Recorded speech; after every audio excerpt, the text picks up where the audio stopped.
I'm Megan Woolerton for Stand Appliances, here with the Eugen robot iClebo Arty. iClebo stands for Intelligent Cleaning Robot. Now, to some extent, that's true. This $500 robot vacuum has a lot of special features. For the price, a lot of robot vacuums we've tested have pretty basic functionality. They have, a spot cleaning mode and a regular cleaning mode, and that's about it. Instead, this robot vacuum goes way beyond that. They have a max cleaning mode, a regular mode, a mop mode, all kinds of special features. And that makes it really cool. Also, in terms of features, it has 2 side brushes, which is more than Neato BotVac or iRobot's Roomba brand.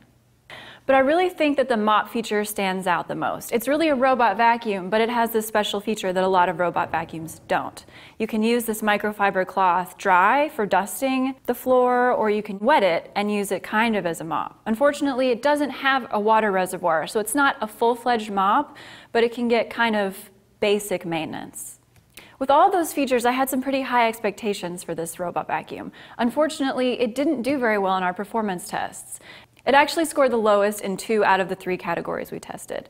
It did better than the Infinuvo Hovo 510 on pet hair, but that's just because the 510 wasn't able to pick up any pet hair. As far as its mop capabilities, it did okay. We tend to push it to the limits a little bit, so I spilled a good bit of coffee for the wet test, and it sort of just spread it around the room and got really a sticky coating of coffee and creamer on the floor. For the dry mop test, I spread a bunch of cornstarch around, and it kind of just pushed it to the corners. I also wet the microfiber cloth, and it did a little bit better, but this is really best for low maintenance. If the floor looks clean but just needs a little bit of tidying up, this would probably do.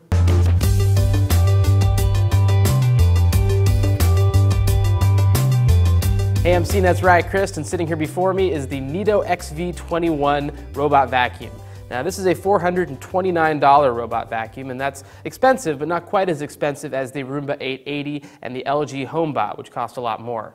Now, this isn't the first Neato that we've tested. Last year, I tried out the Neato XV Signature Pro, and then earlier this year, Megan Woolerton tested out the Neato XV Essential. Now, they all look the same except for different paint jobs, and they all operate the same too. They all do well. This is the Neato XV21, and it's a Neato that's supposed to specialize in cleaning up pet hair. Now, design-wise, there's something familiar about the look of this vacuum, something that I like, something that I can't quite put my finger on. Nah, I'm sure it's nothing.